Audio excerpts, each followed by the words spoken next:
আমরা পবিত্র এই মজলিসে এসে খুশি না বেজার? জোরে বলেন খুশি না বেজার? যদি খুশি হয়ে থাকি আকাশ বাতাসকে জানিয়ে দিয়ে পুরা এলাকাকে আমরা প্রকম্পিত করে আল্লাহু আকবার নারায়ে তাকবীরের ধ্বনিতে প্রকম্পিত করে আরশে আজিমে আমরা পৌঁছায় দেব। লিল্লাহে তাকবীর, লিল্লাহে তাকবীর। আল কোরআনের আলো, আল হাদিসের আলো, কোরআন সুন্নাহ যেখানে, আলেম ওলামা যেখানে, গান বাজনা যেখানে, তাহলে ঠিক আছেন তাই না? শতকোটি দরুদ ও সালাম নাজিল হোক বিশ্ব মানবতার মুক্তির দূত সাইয়্যিদুল মুরসালিন রাহমাতুল আলামিন হাবিবে কিবরিয়া আশরাফুল আম্বিয়া মুহাম্মদুর রাসূলুল্লাহ। সকলে বলি সাল্লাল্লাহু আলাইহি ওয়াসাল্লাম। যেই নবীর উপরে শুধু মানব সম্প্রদায় দরুদ প্রেরণ করেন নাই, যেই নবীর উপরে দরুদ প্রেরণ করেছেন পাহাড় পর্বত নদী লাদাখ বৃক্ষ রাজি পর্যন্ত বিশ্ব নবীর উপরে দরুদ প্রেরণ করেছেন। যেই নবীর উম্মত হওয়ার জন্য শত শত পয়গম্বর আল্লাহর দরবারে দরখাস্ত করেছিলেন, যেই নবীকে আল আমিন নামে বিশ্বস্ত নামে ব্যক্তি হিসাবে স্বয়ং কুফারে কুরাইশরা পর্যন্ত তাকে সার্টিফিকেট দিয়েছিল, কিন্তু বিশ্ব নবী যখন কুরআনুল কারীমের আওয়াজ মিশন এবং ভীষণ পুরা গোটা মক্কায় যখন বাস্তবায়ন করা শুরু করে দিল, যেই কাফের বেঈমানেরা বিশ্ব নবীকে আল আমিন নামে উপাধি দিয়ে তাকে তার কাছে নিজেদের আমানত পর্যন্ত রক্ষিত রেখেছে, সেই বিশ্ব নবীকে তারা গোটা মক্কা থেকে বের করে দেওয়ার ষড়যন্ত্র করেছে। জোরে বলেন ঠিক না বেঠিক? মুসলমান ভাইরা আমার, শুধু তাই নয়, আল্লাহর পয়গম্বর যখন গোপনে মুসলিমান সাহাবায়ে কেরামদেরকে নিয়ে যখন দ্বীন ইসলামের কাজ শুরু করে দিলেন, আল্লাহ পাক রব্বুল আলামিন ঘোষণা করে দিলেন, ওগো নবী, আপনি যত হকের পক্ষে আছেন, হকের পক্ষে লড়াই করবেন, আপনি নির্দ্বিধায় আল্লাহর জমিনে আল্লাহর হুকুম বাস্তবায়ন করার জন্য যতই নির্যাতন আসুক না কেন, আপনি 1 ইঞ্চি পরিমাণ আপনি পিছপা হবেন না। বিশ্বনবী সাহাবায়ে কেরামদেরকে জানিয়ে দিলেন, শোনো, যারা আমার উপরে হকের উপরে বায়াত গ্রহণ করেছো, আল্লাহর জমিনে কিয়ামত পর্যন্ত কোরআনের আওয়াজ পৌঁছা দেওয়ার জন্য কে কে রাজি আছো? যতই ঝড় আর যত কিছু আসুক না কেন, এই পথে দৃঢ় থাকতে হবে।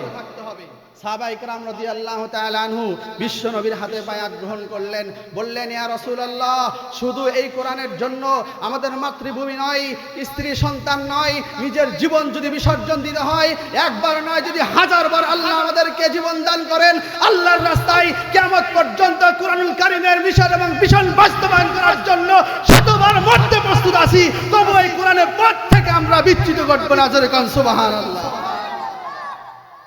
সাহাবায়ে কেরামের সেই আত্মত্যাগের বিনিময়ে আজ পর্যন্ত আমরা কোরআনুল কারীম পেয়েছি। মুসলমান যেই জিনিসটা সহজে পাওয়া যায়, সেই জিনিসের প্রতি মানুষের গুরুত্ব থাকে না। জোরে বলেন ঠিক না বেঠিক? আমরা শুধু গরু খাওয়া মুসলমান, কিন্তু এই মুসলমানিত্ব আমরা যে সার্টিফিকেট পেয়েছি, এটার পিছনে যে কত ত্যাগ তিতিক্ষা, কত কষ্ট বিসর্জনের মাধ্যমে আমাদের এই পর্যন্ত কোরআনুল কারীমের আওয়াজ এসেছে, যদি আমরা ইতিহাস জানি আশ্চর্য হয়ে যাবেন। এমনি আসেন নাই, এমনি আসে নাই।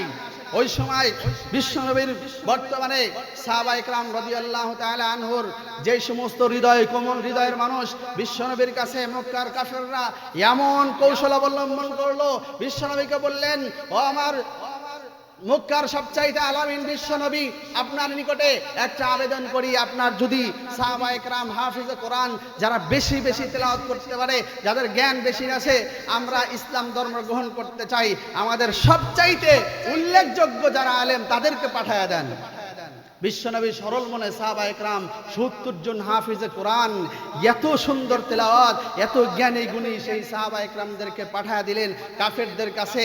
কোমলমতি এই হৃদয়ের লোকগুলো যখন গেল, মক্কার কুরাইশরা এমন ওপ পেতেছিল, এমন ফাঁক পেতেছিল, সাহাবায়ে কেরামদেরকে দিনে দুপুরে শহীদ করে সেই 70 জন সাহাবায়ে কেরাম নয়, যুগের পর যুগ সাহাবায়ে কেরামদেরকে শহীদ করেছে। বালাকোটের ময়দানে শহীদ করেছে, বদরের যুদ্ধে শহীদ করেছে, উহুদের যুদ্ধে শহীদ করেছে। এ মুসলমান, সেই প্যালেস্টাইন থেকে শুরু করে বিশ্বের প্রতিটা প্রান্তে মুসলমানদের রক্ত ঝরেছে। জোরে বলেন ঠিক না বেঠিক? সেই রক্তের বিনিময়ে রক্তের উপরে দাঁড়িয়ে সেই কোরআনের এই মিশন, কোরআনের কারিমের এই আয়াত এবং এই পর্যন্ত আমরা বিশ্ব নবীর হাদিস এ পর্যন্ত পেয়েছি। অনেক ত্যাগ তিতিক্ষার পরে আল্লাহ পাক রব্বুল আলামিন কোরআন কারিম কত মর্যাদাবান, সেই মর্যাদার কথা আল্লাহ তাআলা পবিত্র কালামুল্লাহ শরীফের সূরাতুল আহজাবের 72 নং আয়াতে আল্লাহ তাআলা স্পষ্ট করে বলেন। আমি আলোচনায় যাচ্ছি, সরাসরি বেশি সময় নেব না।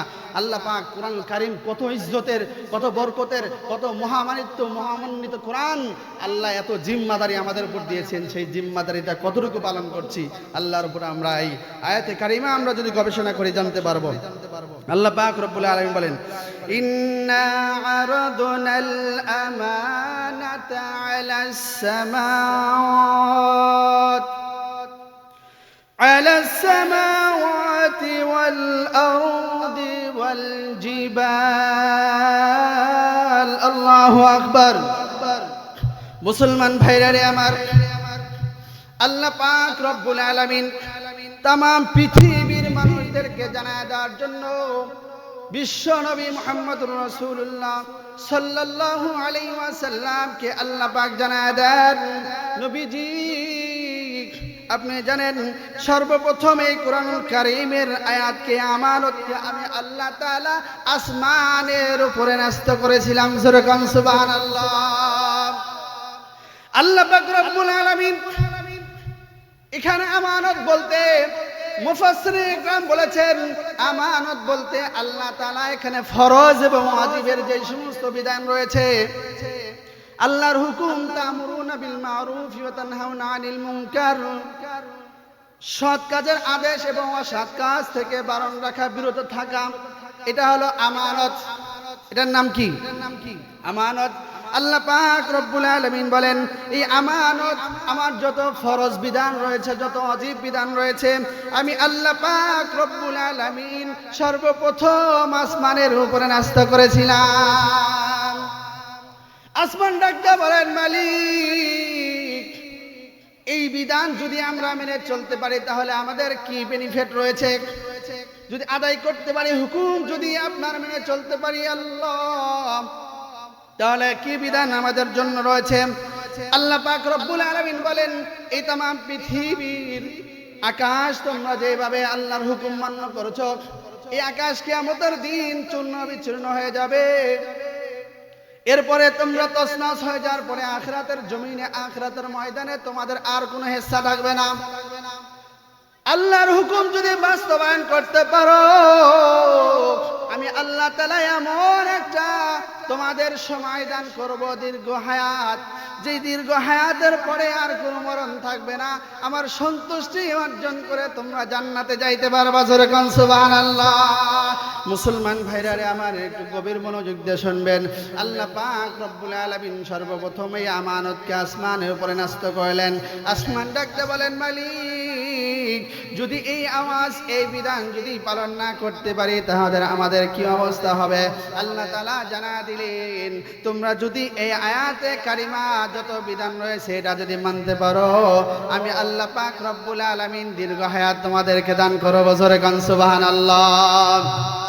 মুসলমান ভাইরা রে আমার, আল্লাহ পাক রব্বুল আলামিনের এই বিধান যখন সামনে উপস্থাপন করলেন, আসমান ডাক দেয়া বলেন, মালিক যদি এটা বাস্তবায়ন না করতে পারি তাহলে আমাদের জন্য কি ভয়ঙ্কর শাস্তি রয়েছে। আল্লাহ পাক রব্বুল আলামিন জানায় দিলেন যে এমন শাস্তি, এমন শাস্তি, এমন জাহান্নামের আগুনে তোমাদের আবদ্ধ করা হবে যে জাহান্নামের আগুন থেকে তোমরা রক্ষা পাবে না। আল্লাহ পাক রব্বুল আলামিন জানা দেওয়ার পর আসমান বিদর সন্ত্রস্ত হয়ে গেলেন। আল্লাহকে ডাক দিয়ে বলেন, আল্লাহ যে বিধানটা আমাদের দিয়েছেন, এই খুঁটিবিহীন এত বড় আসমান আর সে আজিম ঠিক আছে, যার উপরে আমাদের এই হুকুমটা বাস্তবায়ন করছি, এর চাইতে বড় দায়িত্ব আর আমরা নিতে চাই না। মুসলমান ভাইরা রে আমার, এরপরে আল্লাহ পাক রব্বুল আলামিন দ্বিতীয়বার জমিনের উপরে আল্লাহ এই মহা দায়িত্ব অর্পণ করলেন। জোরে করেন, কার উপরে? আসমান যখন অস্বীকার করে ফেলল রে বাবা, তখন আল্লাহ পাক রব্বুল আলামিন এই জিম্মাদারি জমিনের উপরে আল্লাহ তাআলা ন্যস্ত করলেন।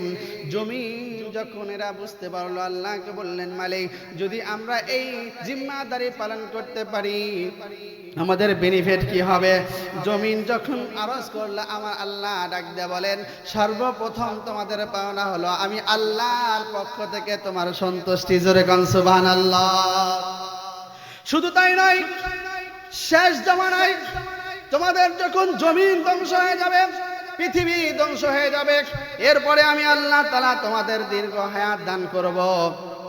যে হায়াত দান করার পর আর কোনোদিন তোমাদের এই দুনিয়াতে আসতে হবে না, চিরস্থায়ী সুখের ঠিকানা জান্নাত দান করব। জোরে কান সুবহানাল্লাহ।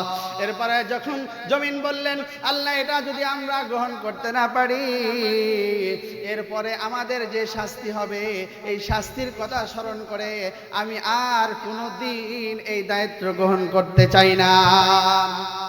আল্লাহ পাক রব্বুল আলামিন সব কিছু যখন ছেড়ে দিল, অস্বীকার করে ফেলল, আল্লাহ পাক রব্বুল আলামিন এই মহামূল্যবান জিম্মাদারি আল্লাহ তাআলা শেষ পর্যায়ে হযরতে আদম আলাইহিস সালাতু ওয়াস সালাম, আমাদের আদি পিতা আদম আলাইহিস সালাতু ওয়াস সালামের উপর ন্যস্ত করলেন। জোরে কান সুবহানাল্লাহ।